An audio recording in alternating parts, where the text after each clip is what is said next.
Can AI come up with a better ad than my team, who was trained by a 9-time Super Bowl ad creator? Let's find out.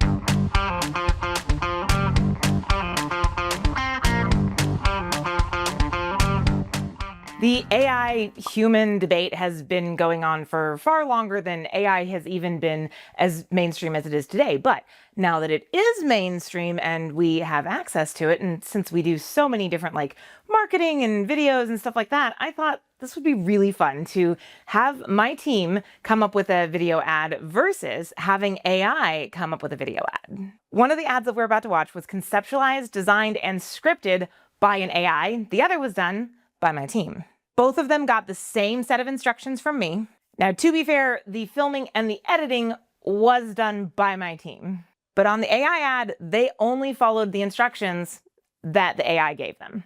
Now, for some quick background, my team has gotten to study under some really incredible marketers, people who have done literally 9 Super Bowl ads, like some of the most iconic ones out there. We have gotten to learn under Jesse Cole, who was the brains behind the Savannah Bananas. We've gotten to learn from the brains behind stuff like The Biggest Loser and some of the other major Hollywood initiatives out there.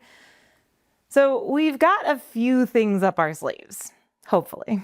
Now, I have not gotten to see anything on these 2 ads other than the initial information that I gave them. I didn't get to see scripts, drafts, ideas, nothing. We're gonna watch these 2 ads and we're gonna see if I can figure out which one was conceptualized by an AI and which one was conceptualized by my team. Somewhere along the way, the business started running everything. The ideas are still there. The drive is still there. But it feels buried. And if we're honest, there's a version of us that we miss. The sprint was built to bring that back. 7 days to reset patterns, to think clearly again, to move forward on purpose. Not a new system, a return to who we are at our best. The sprint, built for brains like ours. That's really sweet. Okay, I will say, I don't know which one that was. I haven't even seen the other one yet, but I will say I do really love it was very sweet. It definitely pulled on some heartstrings and pulled on some emotion there. It feels pretty cohesive. It feels like it actually makes sense as a story. It doesn't feel like there was a lot of extraneous shots thrown in there, which is something we've seen with AI.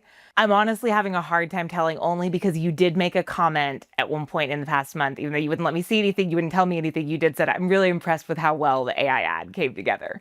So I'm a little bit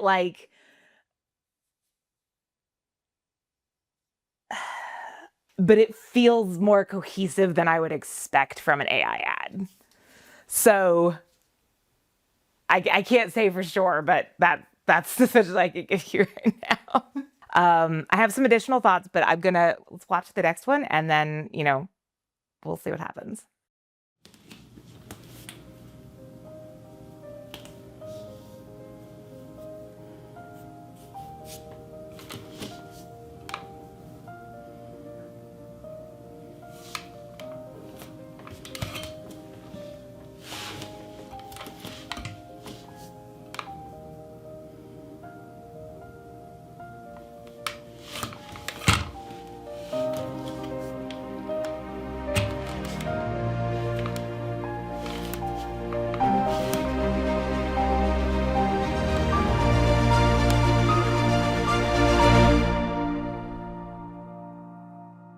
That was the human ad.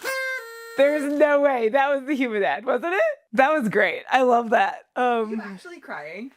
I was almost crying, yeah. Sorry, I just knocked over my little Taylor Swift. I just realized Taylor Swift should be next to the piano. Here's the deal. That one was not as connected to, the other one felt more overtly, this is about growing your business. And I liked that it held on to our messaging, which we did. I know we did give the AI. We have the AI we gave it to is trained up on some of the same information that we have. It's trained up on our messaging. And so it felt like on point. That one felt so much more emotional and so much more, I know there was more shots, But I felt like there was also more creativity shown in there. And even though like our sprints aren't necessarily designed to be like, hey, we're going to help you lose weight. Now you could apply them for that because each of the sprints are being built for helping you do something like, habits, which can be about getting healthier, right? Losing weight. But I feel like we got to see this cycle that the ADHD entrepreneur goes through of like, I'm trying something and it's not working, and I'm trying something and it's not working, and I'm trying something and it's not working. And like, what is going, like that real exhaustion point. I loved it. I loved that. I do think there was an obvious difference. There was good stuff in the first ad for sure, but the second one was better. The second one's more memorable. The second one is the one that's going to actually stick with people and shows the outcome, the story. I was advised that the first ad was like filmed exactly what the AI came up with. And the second ad, my team had a little bit more discourse back and forth as they were putting it together, filming the music. Like there was more stuff back and forth to adjust and adapt throughout the process. So it could be, I think, leaning into as it was starting to take shape, it could be a little bit more creative. Now I will say, I don't think either of these ads was like bad. And I will also say that I think that especially if someone is getting started and that is what they're able to lean into, like that's really the first ad is still a really valid option to get started with. The only thing I will add in there though is like our AIs are trained really well. We have what my team has jokingly called the Stefan AI playbook. And this is like a I don't know, 40-page document that I like put a lot of my training in marketing into, that we feed these AIs as training points for them. They have our messaging behind them. So they have a lot of good pieces behind them already. But I do think that like there is some good that is coming out of AI. But I do think that the second, like when you let humanity have that edge, like it does create an edge. And I'm curious, what did you think?